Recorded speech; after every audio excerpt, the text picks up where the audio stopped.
Hello friends, कैसे हैं आप सभी। उम्मीद करता हूँ आप अच्छे होंगे, स्वस्थ होंगे, व्यस्त होंगे। जैसे कि आप जानते हैं, हम कक्षा 12वीं इतिहास विषय पर चर्चा कर रहे थे। ये जो चैप्टर है हमारा 7th है, और इसमें मैं आपके सामने कंप्लीट नोट्स लाया हूँ चैप्टर 7 के।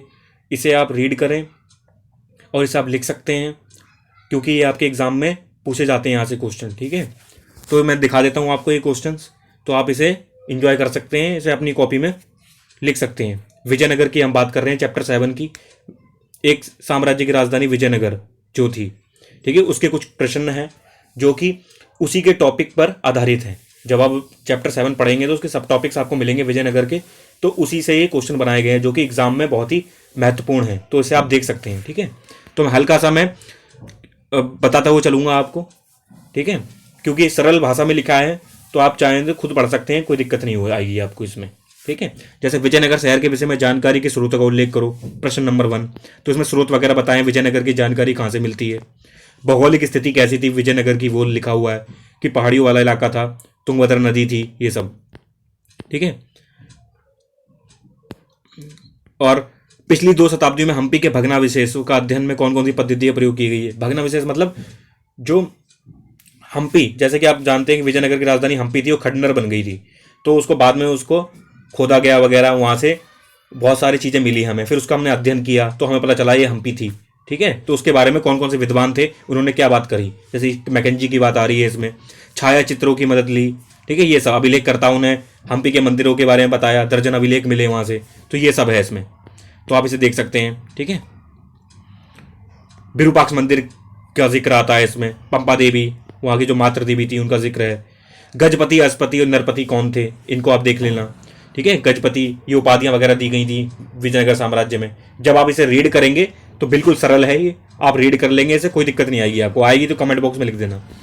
ठीक है, सरल भाषा में है। विजयनगर शासकों के अपने समकालीन राजाओं से संबंधों का उल्लेख कीजिए, राजाओं के संबंध कैसे थे। तो ये नोट्स है पूरे कंप्लीट, आप चाहें तो इसे एंजॉय कर सकते हैं। ठीक है, तो ये देख सकते हैं आप। विजयनगर साम्राज्य के निर्माण के चरणों का वर्णन करो, विजयनगर कैसे बना, पहले किसका साम्राज्य था, हरिहर बुक्का वगैरह का। ठीक है, फिर संगम वंश आया, कौन कौन से वंश आए उसका जिक्र है। ठीक है, अगर आप चाहते हैं कि मैं इसे पूरा कंप्लीट आपको समझाऊं, ठीक है, पूरे एक एक क्वेश्चनों को मैं आपको समझाऊं, डिटेल में बताऊं, अच्छे से बताऊं, तो कमेंट बॉक्स में लिखना फिर। ठीक है, वैसे मेरे हिसाब से नोट्स जो हैं ये पर्याप्त हैं आपके लिए, आप इसे खुद पढ़ लेंगे, रीड कर लेंगे, तो आपको क्लियर हो जाएगा, कोई ऐसी बात नहीं है। ठीक है, बहुत ही सरल लिखा गया है, सरल तरीके से। ठीक है, बहुत ही आम बोलचाल की भाषा में। और कृष्णदेव राय के शासन तथा उसकी सफलताओं का वर्णन है कि कृष्णदेव राय यहाँ के महत्वपूर्ण राजा थे, उनकी सफलताएं कैसी थी, ये सब आया। ठीक है, मैं मेन मेन चीज आपको बताता ही चल रहा हूँ बीच बीच में, हल्का सा, है ना, ब्रीफ जो उसका आइडिया है। तालीकोटा का युद्ध महत्वपूर्ण है कि तालीकोटा का युद्ध हुआ तो कौन जीता, कौन हारा, क्या परिणाम हुआ, इस युद्ध के बाद विजयनगर की स्थिति क्या हो गई, उसके बारे में जिक्र है। आगे, विजयनगर शहर उसके परिप्रदेश का वर्णन कीजिए, विजयनगर शहर कैसा था। यहां से क्वेश्चन आते हैं, 3 नंबर के आएंगे। ठीक है, 1 नंबर का आ सकता है क्वेश्चन, तो याद रखना। और उसका जिक्र कौन करता है, निकोलो कांटी, रज्जाक वगैरह बताते हैं, बरबोसा बताते हैं यात्री। जल संपदा कैसी थी वहां की। ठीक है, ये सब। किलेबंदी की गई थी उधर, किलेबंदी के बारे में रज्जाक जिक्र करता है। सड़कों के बारे में बात हो रही है यहाँ पर। ठीक है, तो इसे आप देख सकते हैं।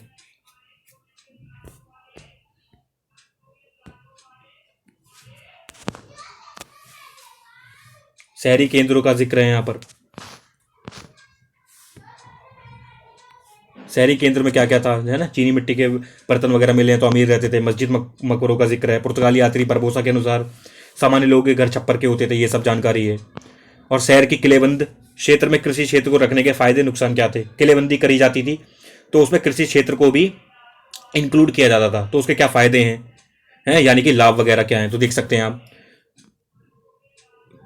ठीक है, तो ये सबका जिक्र है यहाँ पर, और देख सकते हैं आप। ठीक है, हानियाँ वगैरह देख सकते हैं।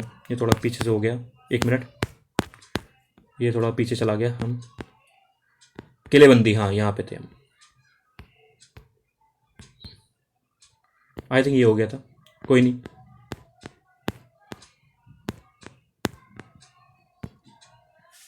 ये रहा किलेबंदी, किलेबंदी से था आई थिंक। हाँ, नुकसान और फायदे, तो लाभ वगैरह देख लिए हमने। ठीक है, ये हानियाँ थी। कि हानियां क्या होती थी, इन्हें आप रीड कर लेना अच्छे से एक बारी।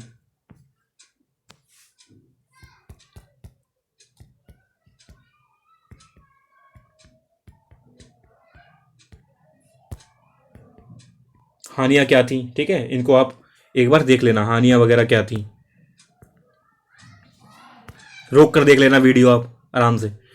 नायक और अमरनायक कौन थे, इनके बारे में थोड़ा देख लेना, क्योंकि प्रशासन से संबंधित थे ये लोग। नायक और अमरनायक तो प्रणाली थी, जैसे नायक सेना प्रमुख वगैरह थे, ठीक है, ये सब के बारे में जिक्र है। एक स्थान से दूसरे स्थान पर भ्रमण करते थे ये, तो इनके बारे में। नायक तेलुगु भाषा बोलते थे, ठीक है, 3 नंबर में आ सकता है आपके एग्जाम में। अमरनायक का जिक्र है यहाँ पर कि अमरनायक कौन थे ये, ये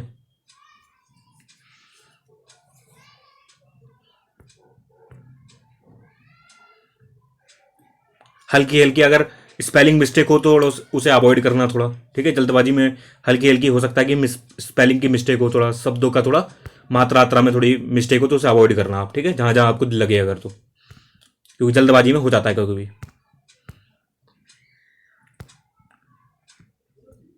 विजयनगर के शाही केंद्र के बारे में बताइए। शाही केंद्र का जिक्र आ रहा है इसमें कि जो विजयनगर में जो इमारतें मिली हैं उनकी बारे में थोड़ा जिक्र करें। तो शाही केंद्र में हम देख सकते हैं 30 संरचनाओं की पहचान की गई महलों के रूप में, ठीक है। कुछ भवन थे जैसे सभा मंडप, महानम्बी डिब्बे का जिक्र आ रहा है, ठीक है। सभा मंडप क्या था उसके बारे में जानकारी है थोड़ी, महानम्बी डिब्बा क्या था उसकी जानकारी है थोड़ी, ठीक है। लोटस महल के बारे में बताया गया है कि लोटस महल क्या था, ठीक है, और मैकेंजी ने क्या कहा लोटस महल के बारे में। जैसे परिषदीय सदन था, ये सलाह देने के लिए था राजा को। लोटस महल, हजार राम मंदिर था। तो ये सारी इमारतें हैं जो विजयनगर के अंतर्गत हमें देखने को मिलती हैं। और आगे आपके विचार में महानम्बी डिब्बे से संबंध अनुष्ठानों का क्या महत्व था। महानम्बी डिब्बे का जिक्र आता है अनुष्ठानों के संदर्भ में, तो इसके बारे में आप पढ़ सकते हैं, एग्जाम में आता है 3 नंबर वगैरह का, ठीक है, तो ध्यान रख सकते हैं आप इसे। उसके बारे में पूरी संरचना के बारे में बताया, कितनी लंबी है, कितनी चौड़ी है, कितनी ऊंची है, कितनी वर्ग फीट में फैली हुई है, और इस अनुष्ठान में क्या क्या, यहाँ पे कौन कौन से अनुष्ठान जो थे संपन्न कराए जाते थे, ठीक है, जैसे नवरात्रि के त्योहार, दुर्गा पूजा, दशहरा वगैरह का जिक्र है यहाँ पर, ठीक है, इसे आप पढ़ लेना। नृत्य वगैरह होते थे, कुश्तियां होती थी, सैनिकों की शोभा यात्रा चल रही है, नायक राजाओं को यहाँ पर भेंट देते थे कुछ गिफ्ट वगैरह, ठीक है, तो ये सब इसका जिक्र है। धार्मिक अनुष्ठानों से राजा और प्रजा की धार्मिक प्रवृत्ति की जानकारी मिलती है। जब धार्मिक अनुष्ठान होता था तो इसका मतलब है कि राजा जो यहाँ के हैं वो धार्मिक अनुष्ठानों में इंटरेस्ट लेते थे, तो उससे हमें उनकी भी जानकारी मिल पाती है, तो इसलिए इंपॉर्टेंट है। महानम्बी डिब्बा अनुष्ठान का केंद्र था, ये हमने देख ही लिया, ठीक है। तो महानम्बी डिब्बे पे भी क्वेश्चन आ जाता है, शॉर्ट आ सकता है 3 नंबर का, लॉन्ग आ सकता है 8 नंबर का, तो ध्यान रखना, ठीक है। और विरूपाक्ष मंदिर के बारे में बताइए, ये भी आ जाता है कभी 3 नंबर का। विरूपाक्ष मंदिर महत्वपूर्ण था विजयनगर में, तो विरूपाक्ष मंदिर पे के बारे में लिखा हुआ है थोड़ा सा, इसके बारे में थोड़ा पढ़ लेना, ठीक है, कि किस राजा ने विरूपाक्ष मंदिर के सामने क्या क्या बनवाया, गोपुरम बनवाया, मंडप बनवाए, कृष्णदेव राय ने, दूसरे पॉइंट में है। तीसरे पॉइंट में जैसे कहा मंदिरों के सभागार का प्रयोग किस लिए होता था, सभागार में मंदिर होते हैं, मंदिरों में सभागार होते हैं, उसका क्या प्रयोग होता था। देवताओं का विवाह वगैरह हो रहा है इन सभागारों में, विशेष कार्यक्रमों को संपन्न करवाया जा रहा है, ठीक है, संगीत नृत्य मूर्तियां वगैरह देखने को हमें मिल रही हैं, देवताओं को झूला झुलाना वगैरह इत्यादि। चौथे में विरूपाक्ष मंदिर, भगवान शिव का एक रूप मंदिर की विजयनगर शासकों ने मरम्मत करवाई, सजाया, सुशोभित किया, ये सब के बारे में जिक्र है। और श्री विरूपाक्ष अंकित करवाते थे यहाँ के जो राजा वगैरह थे। इसी तरह विट्ठल मंदिर भी था वहाँ पर, ठीक है। विट्ठल मंदिर जो है भगवान विष्णु को कहा जाता है, और विरूपाक्ष मंदिर जबकि भगवान शिव को कहा जाता है, तो याद रखना, ठीक है। ये भी 3 नंबर का आ सकता है विट्ठल मंदिर, ठीक है। या तो पूछ लेगा कि विरूपाक्ष मंदिर के बारे में बताइए 3 नंबर के लिए, या फिर विट्ठल मंदिर के बारे में बताइए 3 नंबर के लिए, या फिर 8 नंबर का बना देगा दोनों क्वेश्चन और पूछे बोल देगा कि विट्ठल मंदिर और विरूपाक्ष मंदिर की दोनों की विशेषताएं बताइए, तो 8 नंबर की आपको बतानी पड़ेंगी, 4 पॉइंट दोनों में। तो ये भी लिख दिया मैंने, ठीक है। विजयनगर के लोग जल की आवश्यकता को कैसे पूर्ति करते थे, ये भी इंपॉर्टेंट है, क्योंकि जल के हिसाब से बहुत ही संवेदनशील इलाका था वो, ठीक है। शुष्क क्षेत्र था, अर्ध शुष्क क्षेत्र था, पहाड़ियों से परिपूर्ण था, तुंगभद्रा नदी बहती थी, ठीक है, ये सब का जिक्र है, तो इसे आप पढ़ लेना कि जल को लेकर क्या वहां पर खेल था, ठीक है, तो इसे आप पढ़ लेना जल को लेकर। हिरिया नहर वगैरह बनाई गई फिर, ठीक है। विजयनगर के सामान्य लोगों के बारे में जानकारी कैसे पता चलती है, ये भी हमें पता मिलती है, सामान्य लोग कैसे जीवन जीते थे विजयनगर में, ठीक है। जनता समृद्ध थी कि नहीं थी, ये सब का बारे में बात है इसमें। पुर्तगाली व्यापारी बरबोसा के अनुसार, बरबोसा ने जानकारी दी है, ठीक है, सामान्य लोग कैसे रहते थे, उनके घर कैसे होते थे, इसके बारे में डिटेल में बताया है बरबोसा ने, जो कि पुर्तगाली यात्री थे एक। तो इसका भी आप ध्यान रखना। और पूरे क्षेत्र में सामान्य लोगों के लिए पानी का प्रबंध था, ठीक है, पानी वानी का प्रबंध था, कुएं, बरसात के पानी वाले जलाशय वगैरह, मंदिरों के जलाशय, सामान्य नगर निवासियों के लिए पानी का स्रोत वगैरह, ये सब। पेस ने क्या बताया, विजयनगर बाजार हरे भरे, हर प्रकार की वस्तु सस्ते दामों पर मिलती थी, पेस बता रहा है, ठीक है। पेस वगैरह जो हो गए ना ये लोग, ये सब यात्री थे। जैसे आपने यात्रियों का नजरिया पढ़ा होगा चैप्टर 5, तो उसमें आपने पढ़ा होगा अल बरूनी के बारे में, इब्न बतूता के बारे में और फ्रांसवा बर्नियर के बारे में, कि ये उस समय आए थे, कोई 10वीं शताब्दी में, कोई 14वीं शताब्दी में, कोई 17वीं शताब्दी में। तो ये जब भारत आए तो उन्होंने भारत के बारे में जाना, भारत के बारे में, ठीक है, जाना, अपना यात्रा वृत्तांत वगैरह लिखा। तो उसी प्रकार जो चैप्टर 7 है इसमें भी कुछ यात्री आए थे, जैसे पेस हो गया, बरबोसा हो गया, नूनीज हो गया, है ना, निकोलो कांटी हो गया, अब्दुल रज्जाक हो गया, ये सब आए थे। कर्नाटक का साम्राज्यों का मतलब क्या है ये थोड़ा देख लेना अभी, जो ठीक है, नीले डब्बे, जो लाल डब्बे हैं ना किताब में, जब आप किताब खोलेंगे तो उसमें चैप्टर में आपको दिखेंगे, रेड डब्बे, है ना, हरे डब्बे, उन्हें पढ़ लिया करो। अब्दुल रज्जाक जैसे लिख रखा है इसमें, फारस से आया, निकोलो कांटी इटली से आया, निकितन रूस से आया, पुर्तगाली 3 थे, डोमिंगो पेस, फरनोआ, नूनीज और बरबोसा, ये सब 1 नंबर में पूछ लेता है कभी कभी, ठीक है। सत्ता के शासकीय केंद्र बता दिए। संगम वंश हुआ सबसे पहले, 1485 तक नियंत्रण रहा इसका, ठीक है। SSTAS की ट्रिक बनाई थी, सत्ता के शासकीय वंश, कि विजयनगर साम्राज्य में जिसका शासन रहा है उसका ट्रिक थी सस्ता। S4 संगम वंश, फिर S सुलुभ वंश, फिर तुलुभ वंश, फिर अराबिडो वंश, A, ठीक है। राजा व्यापारी के बारे में जिक्र है, कि राजा और व्यापारी का जिक्र है यहाँ पर थोड़ा, तो उसको पढ़ लेना। यवन कौन होते हैं ये देख लेना, जिसका प्रयोग यूनानियों, तो उत्तर पश्चिम से उपमहाद्वीप में आने वाले लोगों के लिए करते थे, बेसिकली यूनानी लोगों के लिए करते थे यवन। अमर शब्द क्या है, ठीक है, ये सब आप देख लेना, ये लाल बॉक्सेस हैं आपकी बुक के, तो बुक भी पढ़ा करें साथ साथ, ठीक है। यूट्यूब पर लेक्चर सुनने के साथ साथ बुक भी सामने रखकर उसे मैच किया करें, ठीक है, कि यूट्यूब पे जो पढ़ाया जा रहा है बुक में है भी कि नहीं है, तो इसलिए क्रॉस चेक कर लिया करो। कॉलिन मैकेंजी द्वारा विजयनगर की यात्रा वगैरह का जिक्र है इसमें। 86 में हम्पी को यूनेस्को द्वारा विश्व पुरातत्व स्थल घोषित किया गया, ठीक है, यूनेस्को की वर्ल्ड हेरिटेज साइट बना दिया गया हम्पी को, ठीक है, तो याद रखना। पुर्तगालियों का आगमन बंदूकों के साथ हुआ, 1498 में पुर्तगाली आए थे, आपको पता है, भारत में, ठीक है, अंग्रेजों से पहले पुर्तगाली भारत में आ गए थे 1498 में। विजयनगर किसके लिए मशहूर था, तो यहाँ पे लिखा हुआ है, विजयनगर मसालों, वस्त्रों, रत्नों के अपने बाजारों के लिए प्रसिद्ध था। ऐसे शहरों के लिए व्यापार एक प्रतिष्ठा का मानक माना जाता था, ठीक है। समृद्ध जनता महंगी विदेशी वस्तुओं की मांग करती थी, ये सब का जिक्र है इसमें, आभूषण वगैरह, ठीक है। कृष्णदेव राय की मृत्यु के बाद विजयनगर राज्य की स्थिति क्या हो गई, ये सब क्वेश्चन है आपके, क्वेश्चन बनेंगे ये सब, इसको अच्छे से पढ़ लेना, नोट्स है पूरे एक जगह मिल गए आपको सारे, ठीक है। विजयनगर की स्थिति क्या हो गई, जैसे मैंने बताया था, कृष्णदेव राय जो थे बहुत ही मजबूत शासक थे एक, ठीक है, एक महत्वाकांक्षी शासक थे।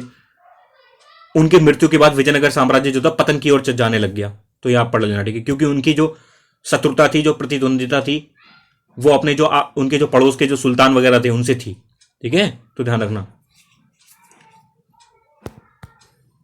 कृष्णदेव राय को लेकर पेस की क्या अवधारणा है, पेस ने क्या बताया कृष्णदेव राय के बारे में, जो पेस था उसने कृष्णदेव राय के बारे में क्या बोला है, ठीक है, कद काठी के बारे में बताया, मजला कद, गोरा रंग, काली, कुछ मोटा, राजा के चेहरे पर चेचक के दाग हैं, ये सब का जिक्र किया, उसकी कद काठी का, उसकी, ठीक है, उसको देख शरीर का उसने चित्रण किया उसके। विजयनगर की पहाड़ियों के बारे में क्या धार्मिक मान्यता है, पहाड़ियों के बारे में पढ़ लेना, कि विजयनगर की जो पहाड़ियां, कोई कहता है कि रामायण में जो उल्लिखित बाली सुग्रीव की जो बानर राज्य था वो यहाँ पर था, ठीक है, किसी का मानना ये है यहाँ पर, ठीक है।